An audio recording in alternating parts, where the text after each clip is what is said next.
오늘은 여호수아 강의 20강입니다. 여호수아 9장 16절부터 27절까지 볼 건데요. 오늘은 기브온 거민이 여호수아를 속이다 라는 두 번째 시간이고, 이 기브온에 대한 말씀은 이제 오늘 마무리가 됩니다. 그런데 저는 오늘 새벽에도 잠깐 말씀을 드렸지만 참 오늘 기가 막힌 말씀이 몇 가지가 나와요. 그런데 우리가 왜 그 많은 그 가나안 부족 중에 이 기브온 부족이 희위 족속이라고 했잖아요. 희위 족속은 마음에 속한이라는 뜻을 갖고 우리를 마음에 속하게 만드는 족속이라고 그랬어요. 마음의 차원에. 그래서 축제라든지 또는 예술이라든지 스포츠라든지 문학이라든지 이런 것이 여기에 속한다 그랬어요. 그런데 이 희위 족속이 도대체 그 많은 다른 가나안 7족속 중에 이 족속만 살려줬거든요. 그런데 오늘 말씀 뒤에 보면요, 솔로몬이 어떤 일을 하냐면 이 기브온 족속을 살려주라는 말씀을 어기고 기브온 족속을 대학살을 해요. 그러고 난 다음에 3년 흉년이 들어버려요. 그리고 나중에 다윗 왕이 이 기브온 족속들이 반란을 일으켜서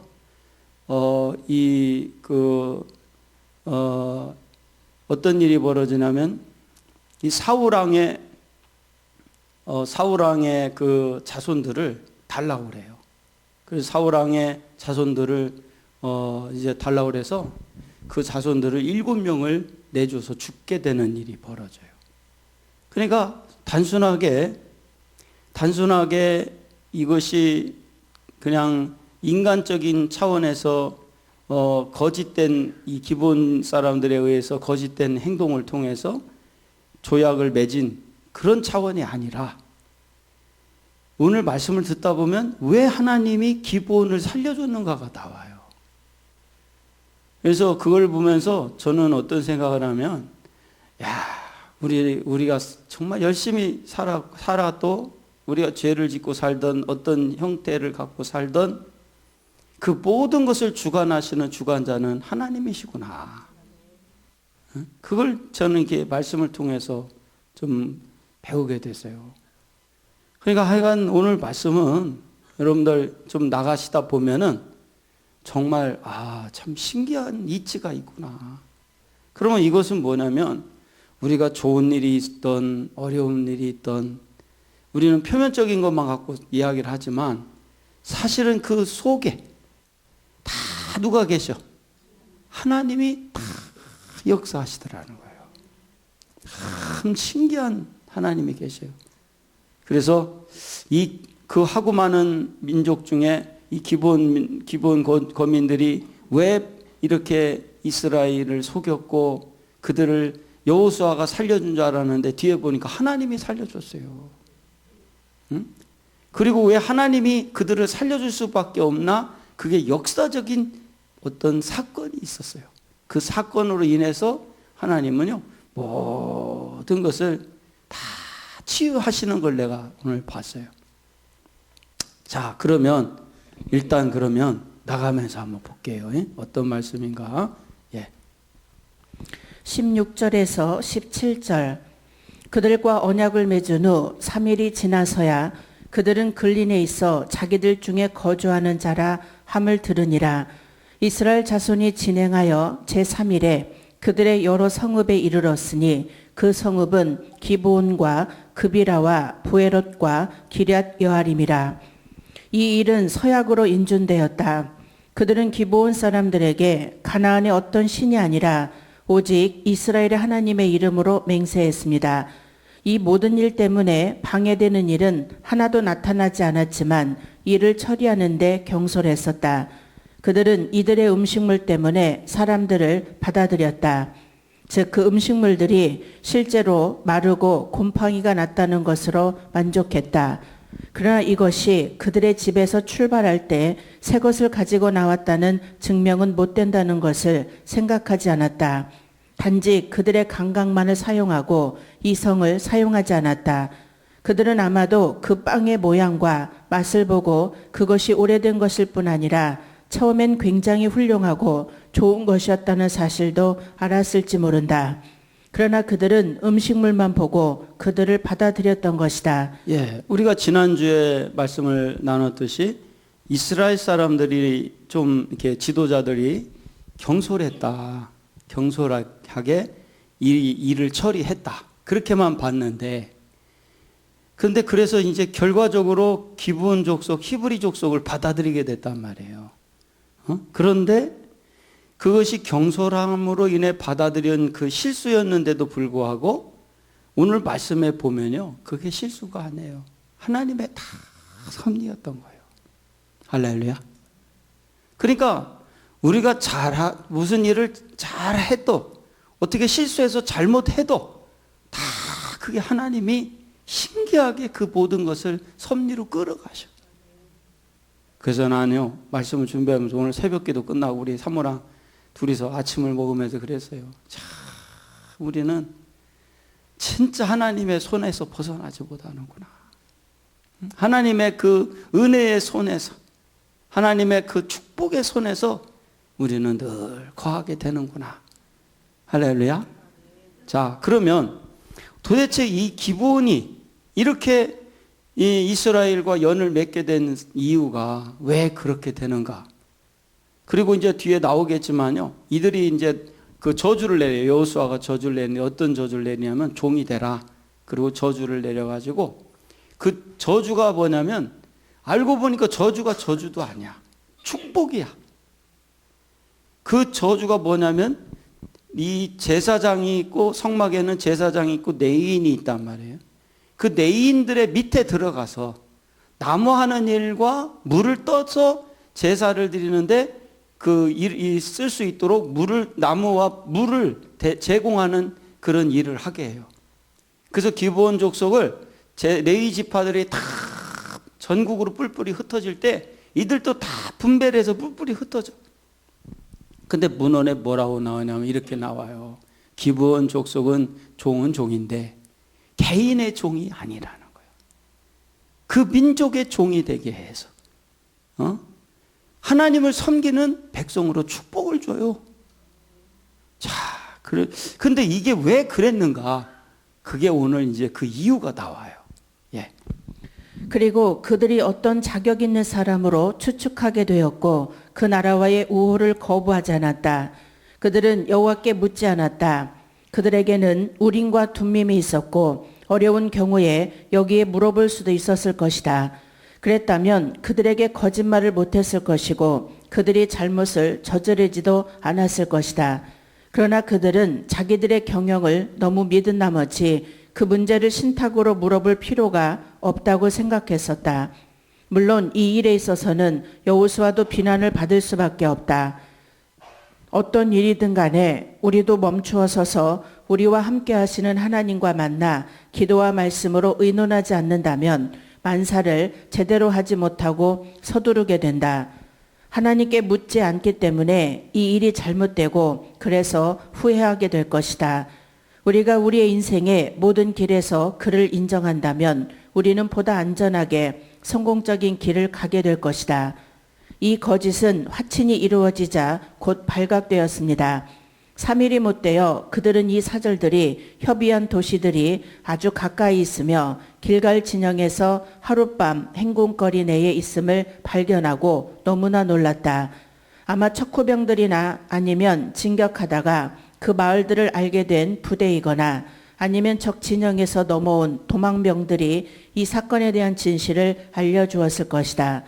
사탄의 계교에 의해서 속아 넘어간 사람들도 곧 자기들의 잘못을 발견하게 되며 자기들이 굉장히 멀리 있다고 상상했던 것이 바로 가까이에 심지어 문 곁에 있음을 알게 된 것이다. 예. 그런데 이 기브온 족속들이 속인 이것이 오래 가지도 못하고 불과 3일 후에 그 거짓이 다 들통이 나는 거예요. 그러니까 그 3일 후면 들통날 일을 이 기브온 족속들이 이렇게 했단 말이에요. 그런데 그렇게 기브온 족속들은 거짓말을 했고 여호수아와 이스라엘 지도자들은 속았는데, 속는 경솔함을 보였는데 그 뒤에 알고 보니까 하나님이 계시더라는 거예요. 네.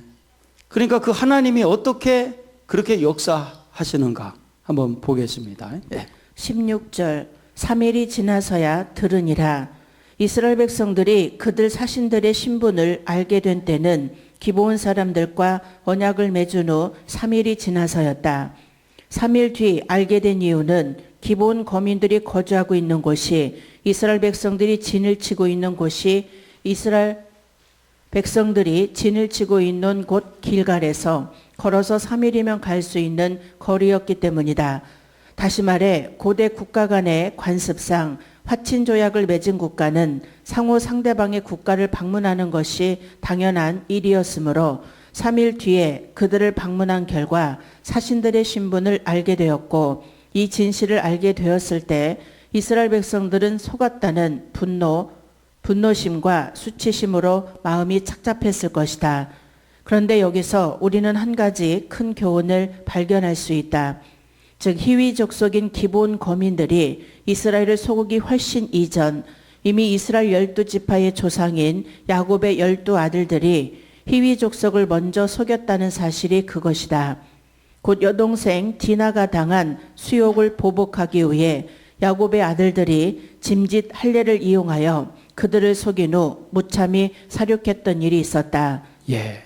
여기 지금 나왔듯이 사실은 이 이스라엘 백성들이 이 옛적의 사건들을 올라가서 보니까 히위 족속이 이제 기브온 족속이 히위 족속이니까요.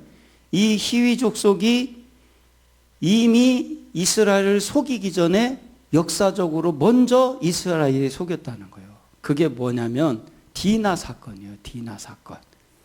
이 디나 사건이 어떻게 되는 거냐면, 이 디나가 그 시몬과 네위라는 사람이 그 야곱의 자녀 중에 있어요. 시몬과 네위라는 사람이 있는데 단짝 형제처럼 지냈어. 형제인데 단짝처럼 친하게 지냈어.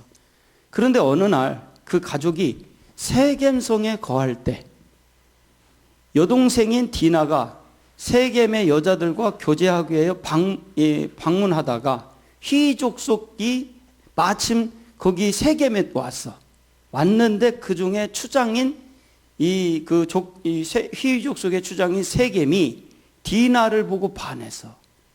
그래서 그녀를 범하고 그녀를 연연하여 야곱에게 통혼을 한 사건이 있었어요.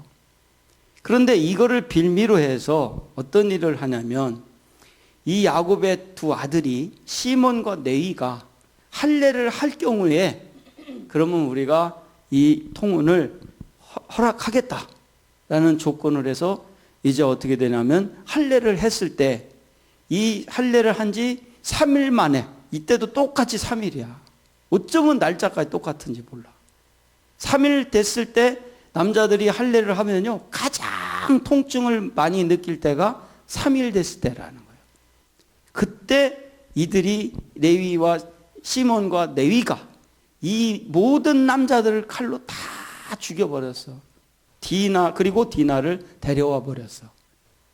그러니까 역사적으로 보면은 이것은 뭘 말하냐면, 누가 먼저 속였어요?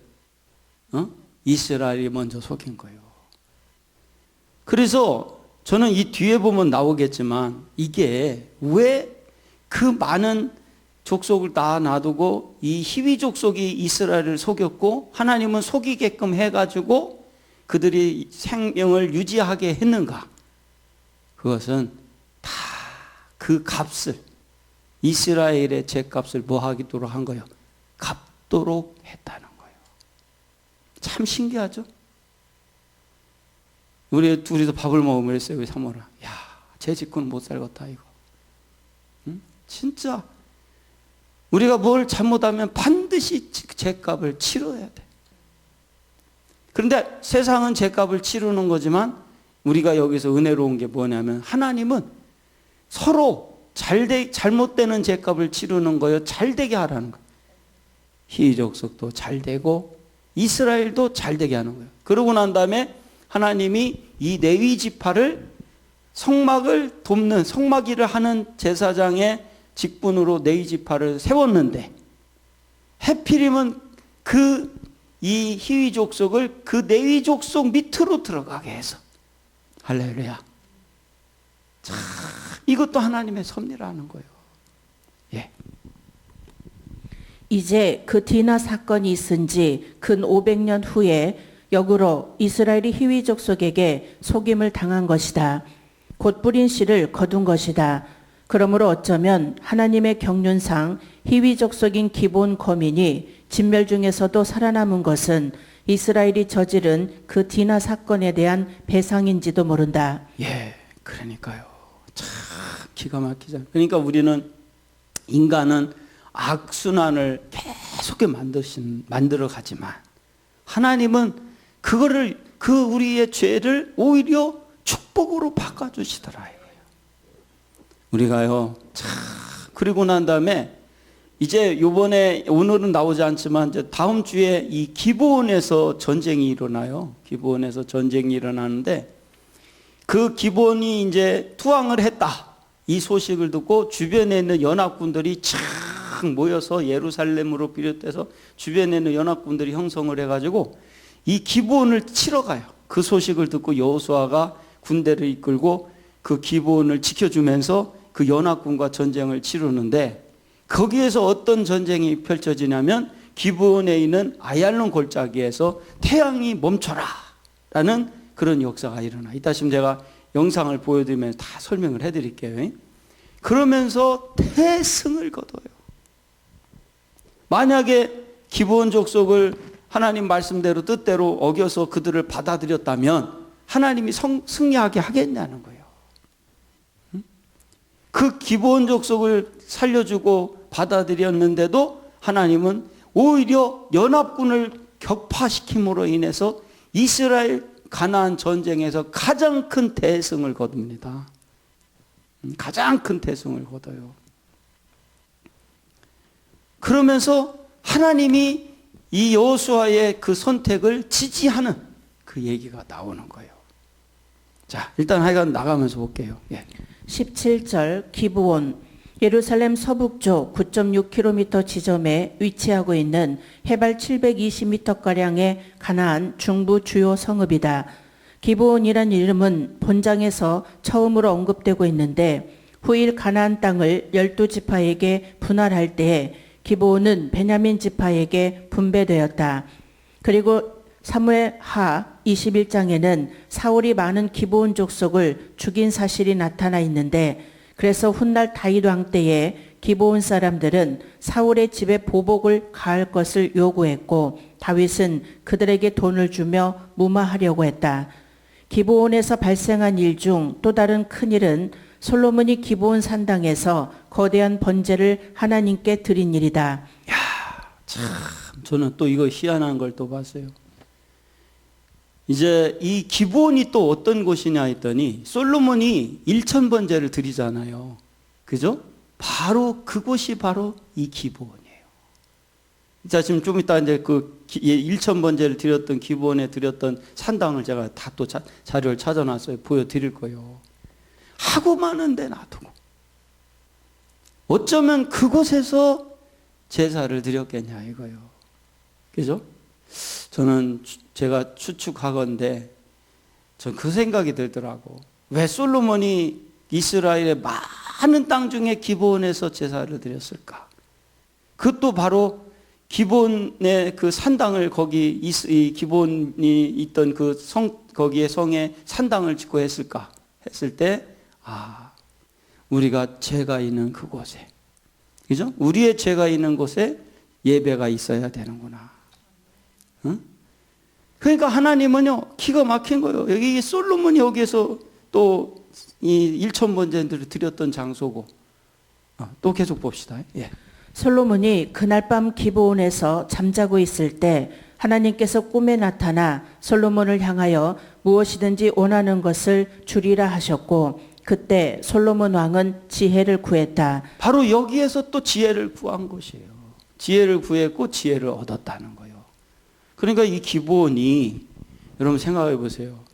이게 예사롭지 않은 땅이죠. 그죠? 예. 그 외에 기브온 산당은 2번 언급되었다.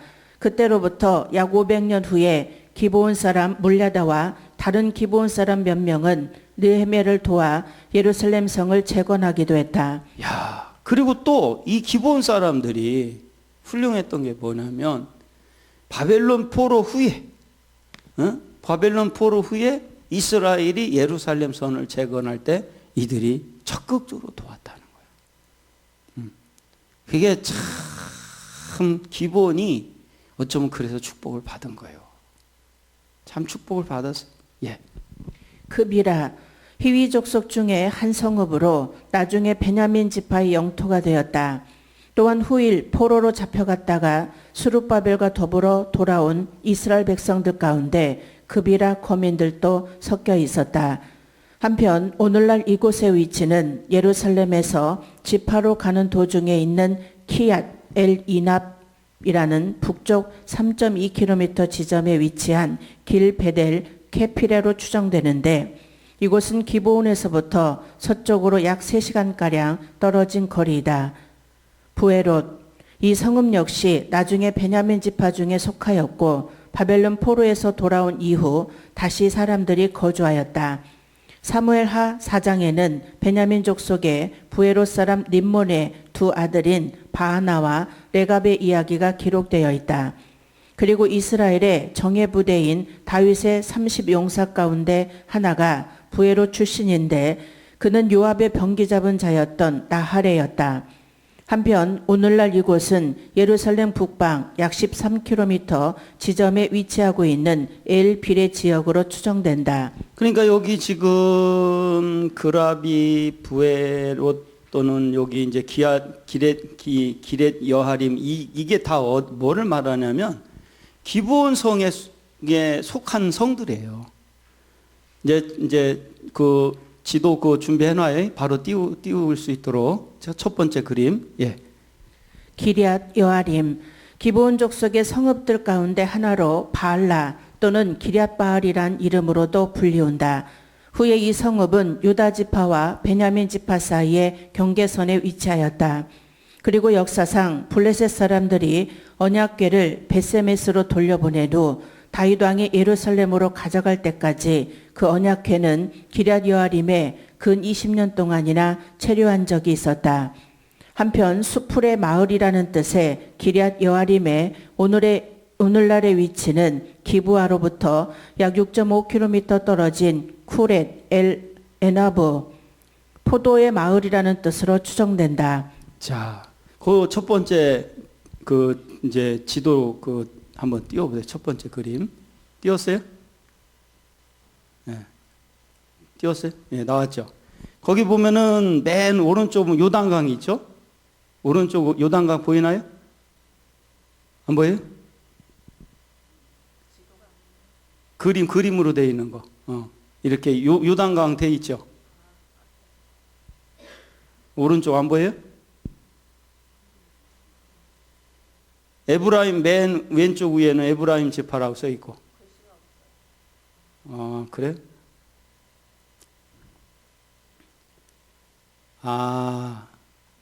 아니 그 첫 번째 띄웠어? 예.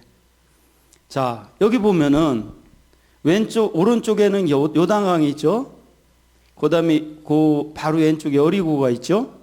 거기에서 지난번에 우리 이제 아이성하고 이제 베델을 점령했죠. 아이성은 여기 나와 있지 않지만. 그리고 그 밑에 보면 기브온이 있죠. 기브온 찾았어요? 그 다음에 그라비, 그 다음에 부에롯, 그 다음에 기럇 여하림 보이죠? 그러니까 요렇게 이 기브온을 비롯해서 요렇게가 밑에 쪽이 다 이 기브온에 속하여 있는 거예요. 그런데 이제 어떤 일이 벌어지냐면 예루살렘으로부터 여기 아달 해가지고 베호론해서 이렇게 하여간 요 주변에 있는 국가들이 한 번에 연합군을 만들어서 어디를 치러 가냐면 배신했다. 우리를 배신했다 해서 기브온을 치러 가는 거예요. 다음 주에 나오는 거예요. 근데 그 기브온을 치러 갈 때 이스라엘이 한 번에 그냥 연합군을 격파시켜 버려요. 그래서 이스라엘의 엄청난 땅을 차지하면서 어떻게 되냐면 예루살렘은 이스라엘의 가장 중심이잖아요. 거기도 차지하게 되고 역사가 일어나는 거예요. 그런데 그것이 누구로 시점이 시작됐냐면 기브온부터 시작이 됐다는 거예요. 그러니까 하나님은요 기가 막힌 거예요. 여리고 무너질 때에 영적인 하나님의 역사가 있었고 아이성도 기가 막히게 그 잠복해 시켜놓고 또 이렇게 후퇴하던 척 하다가 연합으로 공격을 할 때도 그 시점을 하나님이 기가 막히게 맡겨주잖아요. 그렇듯이 이제 그 나머지 기브온을 통해서 이 가나안의 연합군을 한 방에 팍 무너뜨리는 거야. 그러니까 이게 하나님이 놀라운 거예요. 그러니까 우리는 이래도 저래도 하나님을 믿고 가면 돼. 예. 그러면 일단은 본문으로 말씀으로 돌아가서 18절에서 20절. 그러나 회중 족장들이 이스라엘 하나님 여호와로 그들에게 맹세한 거로 이스라엘 자손이 그들을 치지 못한지라. 그러므로 회중이 다 족장들을 원망하니 모든 족장이 온 회중에게 이르되 우리가 이스라엘 하나님 여호와로 그들에게 맹세하였은즉 이제 그들을 건드리지 못하리라. 우리가 그들에게 맹세한 맹약을 인하여 진노가 우리에게 임할까 하노니 이렇게 행하여 그들을 살리리라 하고. 예. 그러니까 실제로 사울 왕이 그 법을 어기고 이 기브온 족속을 쳤을 때 재앙이 내린 거예요. 그러니까 우리가 우리 개인적인 어떤 차원에서 이 신앙생활을 하는데 해석하면 안 돼요. 이제 나중에 좀 뒤에 보면 나오지만 이 기브온 족속 살려줬다고 유대인들이 막 그 이스라엘 백성이 원망을 해. 원망을 하는데 그게 왜 원망하냐면 이런 이 기브온을 살려준 하나님의 영적인 의미를 모르기 때문에 원망을 하는 거야. 예. 이 일에 대한 회중들의 원망. 그들은 이 동맹이 강요하는 속박물에 실제로 순응했고 그래서 기브온 백성들의 성을 치지 않았으며 거기 사람들을 죽이지도 노력하지도 않았다. 그러나 이 일이 그들의 손을 이토록 얼매게 되는 것을 투덜대며 족장들을 원망했다. 그들은 기브온 사람들의 생명을 살려주기로 결정한다. 자기들이 명백하게 그들을 살려주기로 맹세했었기 때문이다. 그 맹세는 합법적이었다. 그 맹세가 합법적이기 때문에 족장들과 그들이 계약한 그 백성들은 서로 이 맹세에 의해 구속을 받으며 양심으로 구속을 받고 그들이 그 이름으로 맹세한 이스라엘의 하나님의 명예 때문에 구속을 받는다. 만일 그들이 이 맹세를 깨뜨렸다면 하나님의 이름이 가나안 족속들에 의해서 모독을 받았을 것이다. 우리가 그들에게 맹세한 맹약을 인하여 진노가 우리에게 임할까 하노니 이렇게 행하여 그들을 살리리라. 맹세로 약속을 인준한 사람이 만일 고의로 그 약속을 깨뜨린다면 하나님의 복수를 받게 되며 자기가 말한 대로 하나님의 정의가 그에게 내릴 것을 당연히 기대할 수밖에 없다. 족장들은 자기들의 말을 지키려고 했다.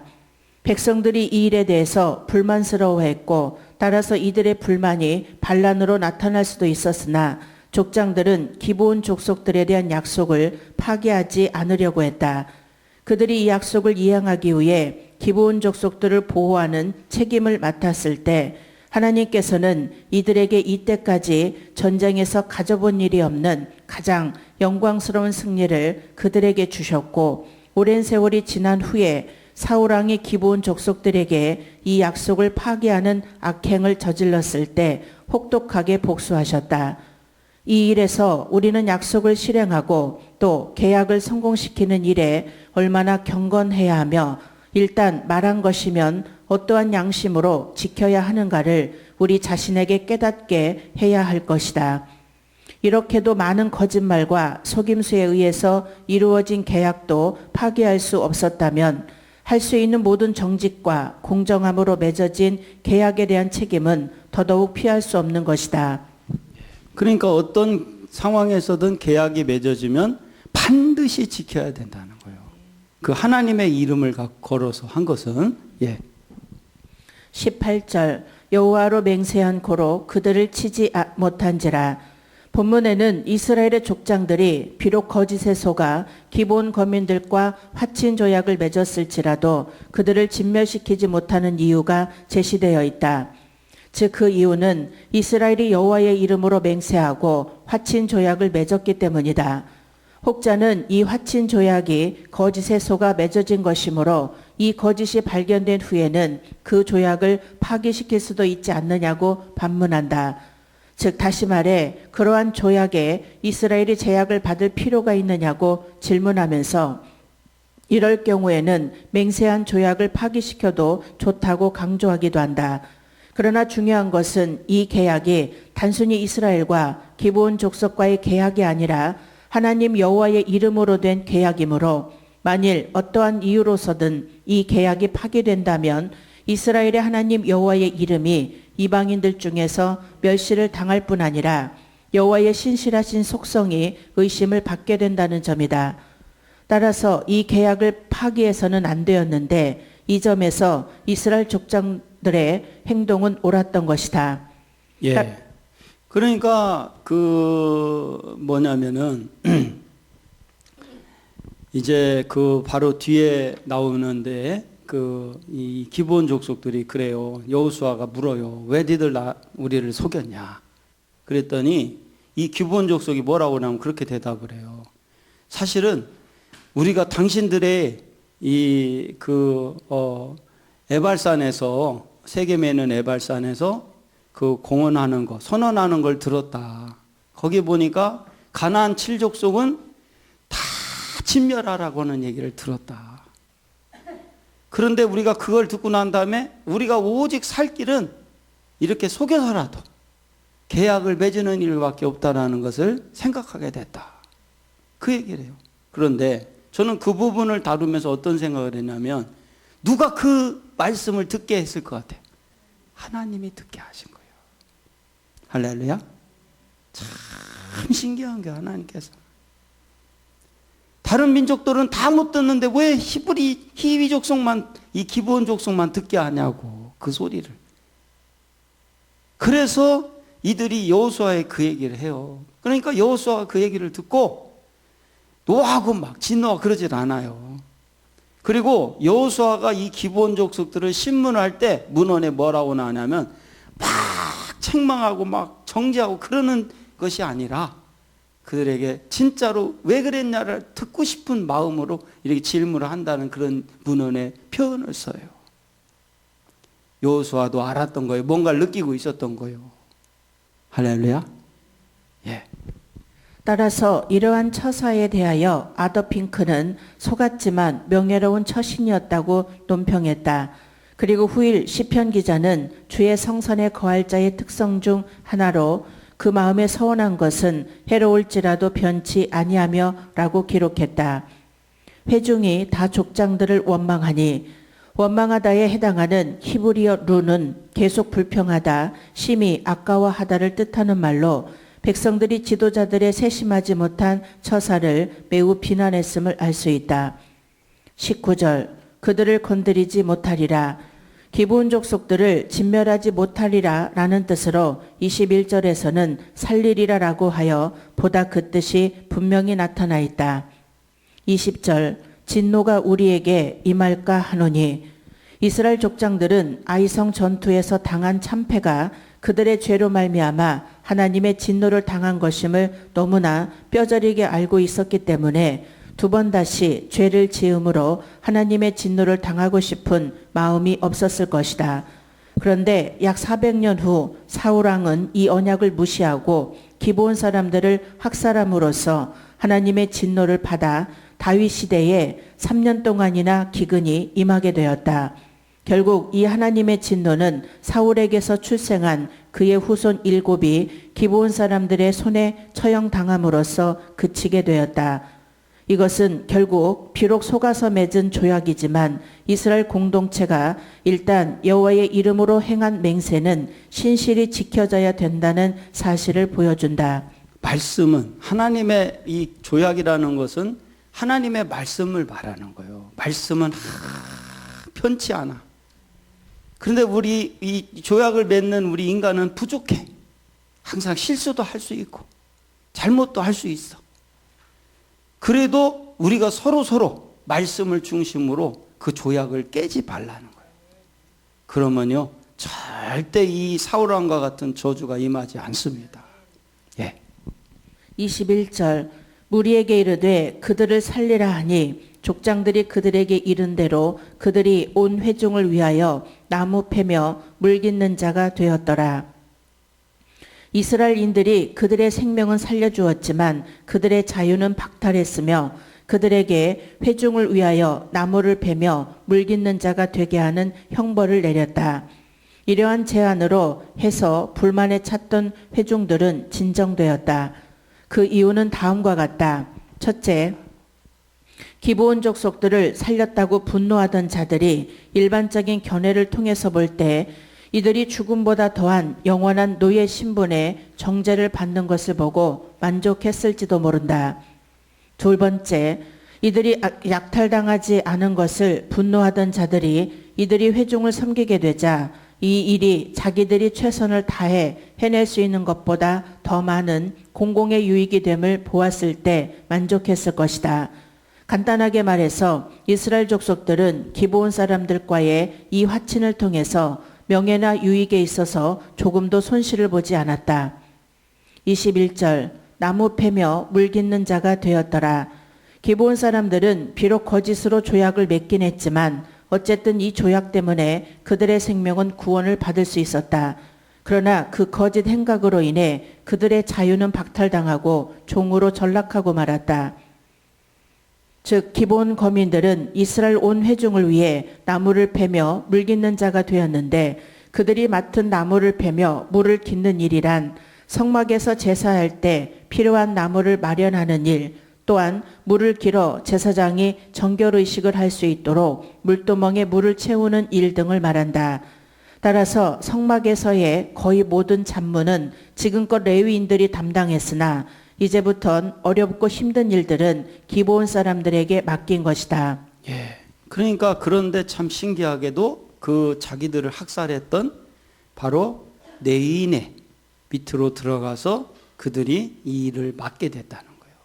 그래서 하나님이 서로 속인 것을 이제는 다 갚게 했고, 그 다음에 또 하나는 뭐냐면 이제 전에도 말했지만 이 나무하고 물을 대는 이 일이 결코 종의 일이 아니더라는 거예요.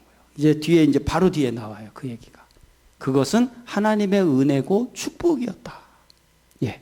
한편 신명기 29장 11절에 의하면 이러한 일은 이스라엘 백성 중 가장 비천한 신분의 사람들이 하는 일로 취급되었다. 이스라엘의 종이 된 기브온족, 여호수아와 기브온 족속 사이에 사건이 타결되고 그리고 협정된 계약이 설명되고 있다. 22절에서 24절 여호수아가 그들을 불러다가 일러 가로되 너희가 우리 가운데 거주하거늘 어찌하여 우리는 너희에게서 심히 멀다 하여 우리를 속였느냐. 그러므로 너희가 저주를 받나니 너희가 영영이 종이 되어서 다 내 하나님의 집을 위하여 나무 패며 물 깃는 자가 되리라. 그들이 여호수아에게 대답하여 가로되 당신의 하나님 여호와께서 그 종 모세에게 명하사 이 땅을 다 당신들에게 주고 이 땅 모든 거민을 당신들의 앞에서 멸하라 하신 것이 당신의 종에게 분명히 들리므로 당신들을 인하여 우리 생명을 잃을까 심히 두려워하여 이같이 하였나이다. 여호수아는 이들의 사기 수단을 책망하며 그들은 있는 힘을 다해서 변명합니다. 24절에 여호수아는 굉장히 부드러운 태도로 이들을 꾸중한다. 어찌하여 너희가 우리를 속였느냐. 여호수아는 이들에게 어떠한 악명도 씌우지 않고 거칠은 자극적인 언어도 사용하지 않으며 또 마땅히 들어야 할 명칭인 저속한 거짓말쟁이라는 말도 사용하지 않고 단지 그들에게 왜 우리를 속였느냐고 질문할 뿐이다. 그들은 이를 이렇게 처리하게 된 것을 최선으로 변명한다. 그들은 하나님의 말씀에 따라 그들에게 사형 선고가 이미 내려져 있음을 발견하고 그 명령은 예외 없이 이 땅의 주민들을 모두 멸절시키라는 것이었다. 또한 이미 하나님이 하신 일을 보아 이 선고의 집행을 막을 수 없음을 깨달았다고 변명합니다. 예. 그런데 이렇게 깨닫게 한 게 누구라는 거예요? 하나님이 하신 거예요. 왜냐? 이 히위 족속에게는 비록 가나안 족속이었지만 이스라엘이 빚진 것이 있단 말이에요. 그러니까 하나님의 섭리는 멸망시키는 게 아니야. 알고 보면.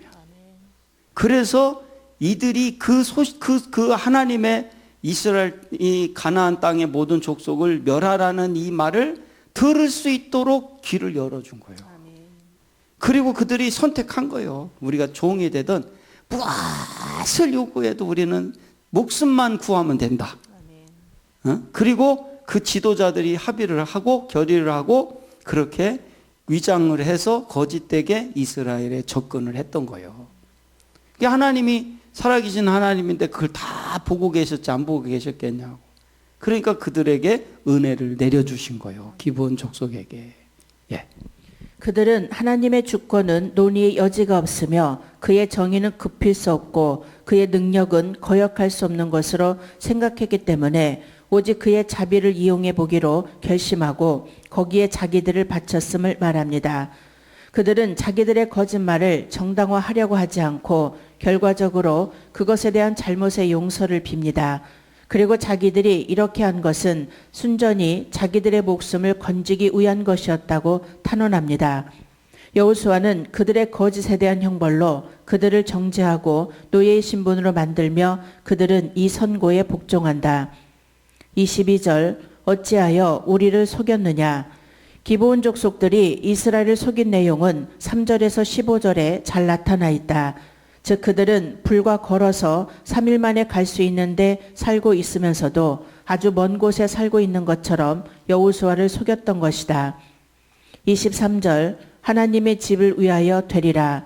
기브온 거민들은 이스라엘을 속여 화친을 맺은 결과로 생명은 구원받았지만 대신 그 거짓에 대한 대가로 저주를 받아야 했다. 그 저주의 내용은 후손 대대로 계속 이스라엘의 종이 되어 하나님의 집을 위해 나무를 베며 물깃는 자가 되는 것이었다. 그런데 여기서 우리가 주목할 점은 기브온 거민들이 이스라엘의 개인의 종이 아니라 하나님의 집, 그 성막에 소속된 종이 되었다는 사실이다. 예. 저는 이걸 보면서 아주 깜짝 놀랐어요. 종은 종인데 개인의 종이 아니야. 하나님의 성막에 소속된 종이 돼서 알고 보니까 축복이었던 거예요. 할렐루야. 그러니까 뭔가 그래도 이 기브온 족속이 제가 볼 때는 뭔가 그래도 이렇게 예쁜 구석이 있었던 거야. 왜냐하면 그 디나 사건을 통해서 이 디나 사건을 통해서 그 야곱의 가족과 한 가족이 되기를 원했잖아. 그런데 그때 이 시몬과 레위가 속였어. 그 할례를 하게 되면 우리가 결혼을 허락하겠다. 그랬을 때 그래도 히위 족속은 반대하고 막 반발하고 했어요. 그대로 믿었어. 그대로 믿고 할례를 했단 말이에요. 그렇게 좋게 행동을 했는데 시몬과 레위가 그냥 아주 악하게 행동을 해버렸어. 하나님은요 다 보고 계신 거예요. 우리 한번 다 따라서 합시다. 말로만 따라서 전화기로 예배 드신 분도 말로 따라서 하시고 하나님은 공의의 하나님이다. 절대로 악한 일을 하지 말자. 아셨죠? 그러니까 그런데 이 레위와 시몬이 악한 일을 하려고 했던 게 아니라 참 분했거든. 자기 정말 하나밖에 없는 여동생, 정말 예쁜 여동생, 눈에 넣어도 안 아픈 여동생을 글쎄 함부로 단통을 해버렸으니 얼마나 속상했겠어. 그래서 그럼으로 인해서 그 분포리를 한 거야. 그런데 하나님은 그것도 다 봐주시더라는 거예요. 그러니까 이 레위 족속을 그렇게 했는데도 레위 족속을 제사장으로 삼잖아. 그러니까 하나님은요, 그래서 우리가 그렇다고 막 함부로 짓고 막 그러는 건 아니요. 그러나 분명한 것은 우리 하나님은 사랑과 공의의 하나님이시다. 우리의 중심을 보고 계시는 줄 믿으시기 바랍니다. 예. 이것은 여호수아의 저주가 단순히 저주를 위한 저주가 아니라 오히려 일종의 긍휼이요 축복임을 암시한다. 그 이유는 첫째, 야곱으로부터 흩어짐과 나누임에 저주를 받았던 레위 지파가 오히려 하나님의 일을 위해 그처럼 나뉘어짐으로써 오히려 축복이 된 사실로 보아 그렇고, 두 번째, 후일 고라의 후손들이 간증한 바 악인의 장막의 거함보다 하나님의 집에 문지기가 있는 것이 더욱 좋다라는 고백으로 보아서 그렇다. 24절에서 25절, 여기에는 여호수아의 저주 선언에 대해 기본 거민들이 해명과 함께 기꺼이 그 선언을 받아들이는 장면이 묘사되어 있다. 해명의 요점은 목숨을 부지하고자 어쩔 수 없이 거짓을 행하였다는 것인데, 그 거짓에 대한 대가로 기꺼이 이스라엘의 종이라도 되겠다는 내용이다. 따라서 혹자들은 가나안의 후손들인 히위 족속의 기본 거민들이 이스라엘의 영영한 종이 되었다는 사실에서 일찍이 가나안에서 선언된 노아의 저주가 성취되었다고 보기도 한다. 자, 그러면 한번 그림을 한번 더 볼게요. 자, 고담 기본 이제 사진으로 나온 한번 그것을 보여줘 보세요. 예. 사진으로 이렇게 산 같은 거 나온 거 떼었나요? 예. 이게 지금 이 기본이에요. 이게 기본이 이렇게 이 중간에 있는 산 같은 데 있죠? 거기에 기본이 이제 성이 있었어요. 그리고 여기 주변이 평지잖아요. 이렇게. 여기에서 전쟁을 치른 거예요. 자, 고담 사진 넘겨보세요. 이게 당시 이제 기본의 성의 모습이에요. 그 성 나왔죠? 네, 그림으로. 고담 넘겨보세요. 그리고 그 성터였던 자리에 지금은 이렇게 기념교회가 세워져 있어요.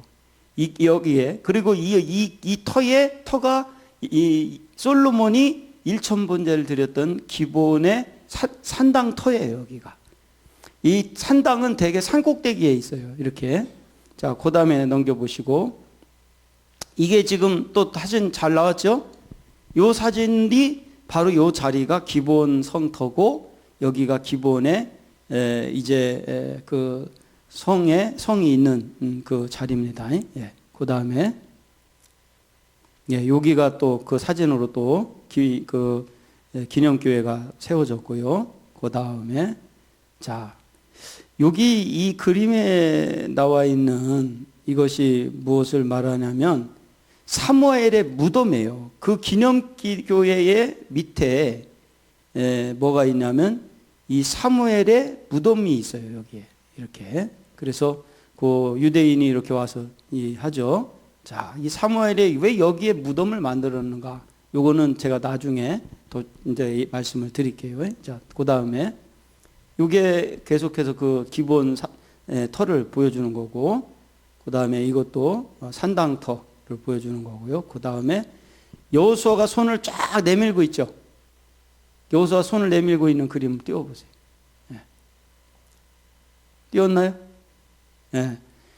이게 그 성이 바로 기본 성이고, 이 기본에 있는 이 골짜기, 바로 아얄론 골짜기, 바로 여기에서 전쟁을 하는데, 요 태양 보이시나요?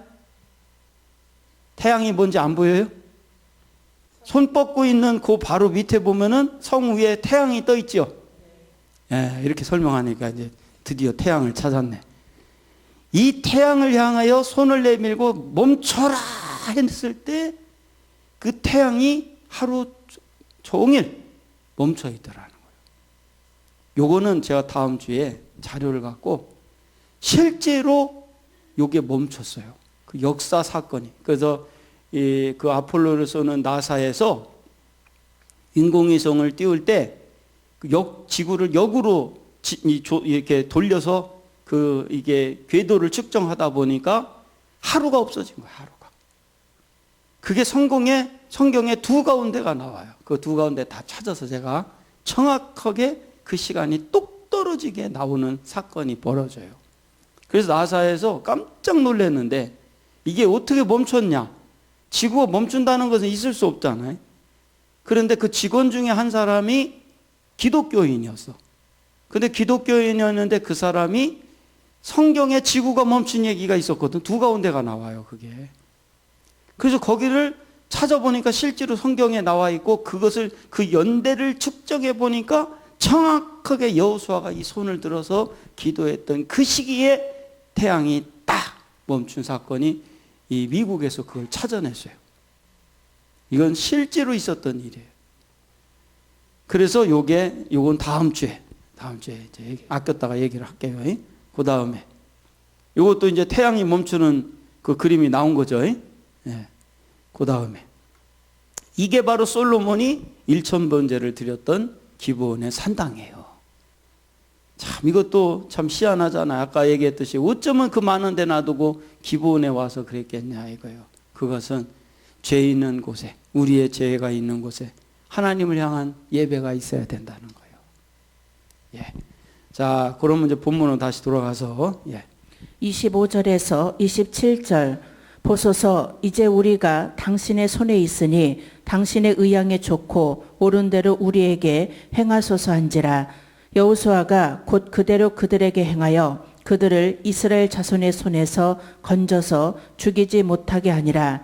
그날에 여호수아가 그들로 여호와의 택하신 곳에서 회중을 위하며 여호와의 단을 위하여 나무 패며 물 깃는 자를 삼았더니 오늘까지 이르니라. 25절 외관적으로 보아서 양쪽은 다 같이 만족합니다. 여호수아는 그들에게 영원한 노예 신분을 선고한다. 그들은 거짓말로 자기들의 생명을 산 것이다. 이 일은 좋게 생각해 줄 일이 되지 못하기 때문에 여호수아는 이들에게 나무를 패고 물을 깃는 가장 천박하고 힘든 일을 하는 조건으로 목숨을 보존하게 했다. 이와 같이 그들의 거짓말은 형벌을 받았다. 그들이 이스라엘과 공정하게 그리고 솔직하게 거래를 했더라면 보다 훌륭한 조건이 주어졌을지도 모른다. 이와 같이 해서 그들의 생명의 보상금은 지불되고 자비를 힘입어 생명을 보존하게 되므로 생명에 대한 소유권을 얻어내게 되나 종이라는 말은 구원은 행위에서 나온 말이다. 이러한 사람들은 자기들의 생명을 빚지고 있는 사람들에게 봉사를 해 주어야 할 빚을 진다. 27절 이 일들은 그들로 하여금 하나님의 율법을 깨닫게 하고 자기들이 개종한 이 거룩한 종교에 엄격하게 따르도록 하며 자기들의 조상의 우상 숭배로 돌아가는 거역을 저지르지 않도록 해 주었을 것이다. 이 일은 언제나 곁에서 시중들고 또 장막의 모든 어려운 일들을 맡아 해주는 이토록 많은 그리고 힘센 사람들을 거느리고 있게 된 제사장들과 레위인들에게 굉장한 도움을 주었을 것이다. 제단에 끊임없이 태우는 불을 끄지 않기 위해서 뿐만 아니라 화목제의 고기를 삶는 등의 일을 위해서 하나님의 집의 연료를 위해서는 굉장한 양의 나무를 패야만 했을 것이며 또한 율법이 명령한 여러 가지 정결을 위해서는 굉장한 물을 길어야만 했을 것이다. 이러한 일들과 그 외에도 그릇을 씻고 재를 버리고 뜰을 쓸고 하는 등등의 레위인들이 손수하지 않으면 안 되었던 이러한 힘드는 일들을 이들 기브온 족속들이 하도록 정해졌다. 그들은 여기서 또한 회중들을 섬겨야 했었다. 하나님의 예배를 돕고 거들어주는 것은 무엇이든지 간에 국민을 위한 참된 봉사이다. 하나님의 제단을 잘 시중드는 것은 모든 이스라엘 민들의 관심사이다. 그러므로 회중들은 이들이 아니었더라면 그들 중에 누군가가 맡아 하게 되었을 이 힘든 일을 하지 않아도 되었다. 하나님께서는 이스라엘 백성이 절대로 자기 형제를 종으로 삼지 못하도록 율법을 제정하시었다. 만일 그들이 노예를 소유한다면 주변에 있는 이방인들이야만 한다. 이 율법과 그리고 이 율법에 의해서 존중받는 이스라엘인들로 하여금 하게 하시지 않으시고 기브온 사람들로 하게 하시었다. 이들은 후에 느디님이라고 불리워졌는데 그것은 레위 사람들이 제사장에게 주어진 것처럼 이들이 하나님을 섬기는 일을 돕도록 레위인들에게 주어졌기 때문이다. 당신의 향해 옳은 대로 우리에게 행하소서. 죽는 것보다는 노예의 신분으로, 특별히 이러한 노예 신분으로 사는 편이 훨씬 낫다. 아주 천하고 가장 비참한 상태의 사람들이 나무를 패며 물을 깃는 자로 묘사되고 있다. 육체, 자유, 노동, 그리고 한 인간이 가진 모든 것을 목숨을 위해서 내어놓을 것이며, 그리고 그것은 부당한 거래가 아니다. 이런 경우에서 이 일은 결정되었다. 여호수아는 이들이 살육당하지 않도록 이스라엘 사람들의 수중에서 건져내었다.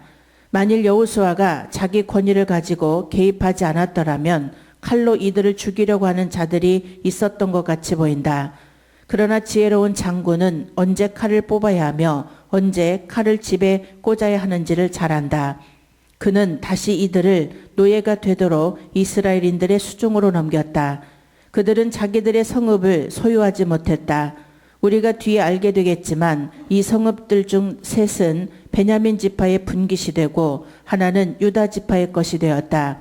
또한 그들은 자기 자신도 임의로 처리하지 못하였다. 예, 그들은 그러니까 이 히위 족속들이 가지고 있었던 이 기브온 족속들이 가지고 있던 성들은 다 이제 베냐민하고 유다 지파한테 분배가 돼요.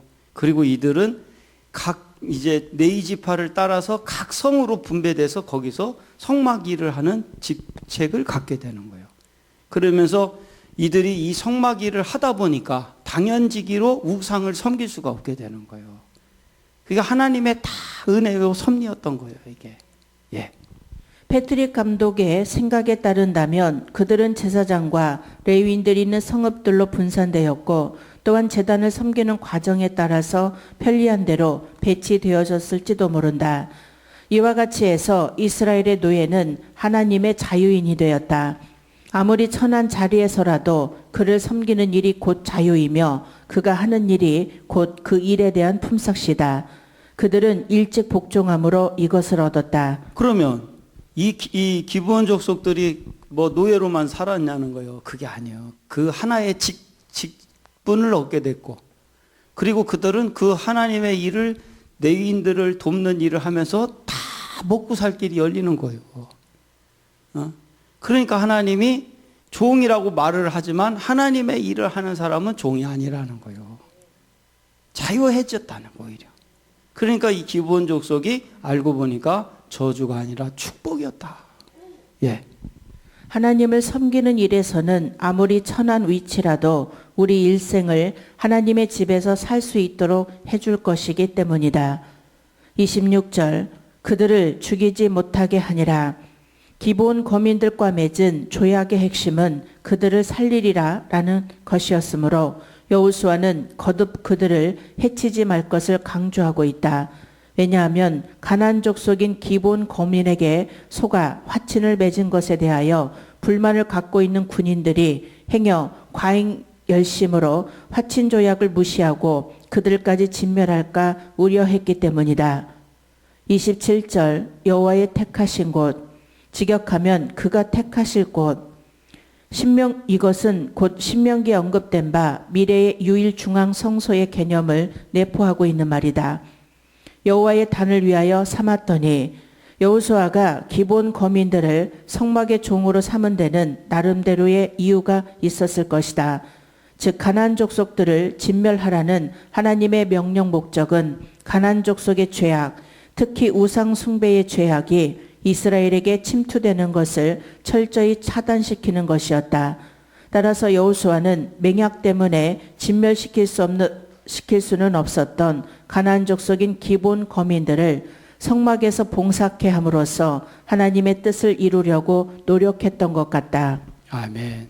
자, 여러분들 오늘 이제 말씀을 쭉 들어보면서 우리가 참 이게 신기하다. 그러니까 하나님이 이 기브온 족속들에게 그 하나님 말씀을 듣게 해가지고, 예? 그 에발산에서 듣게 하시고 그들이 살 길을 열어주신 거예요. 근데 그들이 만약에 듣고 가만히 있었다면 다 진멸됐지만 그들이 거짓으로라도 화친을 맺어서 그들이 어떤 대가를 치르더라도 이스라엘 백성들과 이렇게 함께 종으로 살던 어떻게 살던 조약을 맺어서 살 길만 열리면 될 거라는 이 마음을 주신 게 하나님의 은혜인데, 역사상으로 보니까 이미 이스라엘이 먼저 이 기브온 족속을 속였다는 거예요. 그리고 3일 후에 할례를 받게 한 3일 후에 그들을 남자들을 다 죽였다는 거예요. 그런데 신기하게 이스라엘 백성들도 3일 후에 그들이 거짓 조약을 맺었다는 것을 알았다는 거예요. 그러니까 이게 다 하나님의 섭니다. 할렐루야. 우리 한 주간 오늘 이 말씀 붙들고 정말 어떤 일이 있어도 우리가 이런 하나님께서 우리를 이끄시는 이 방법을 이해하고 정말 겉으로 나타난 일만 갖고 불평하고 정죄하고 하는 그런 일이 없기를 주님의 이름으로 축원합니다. 기도하겠습니다. 하나님,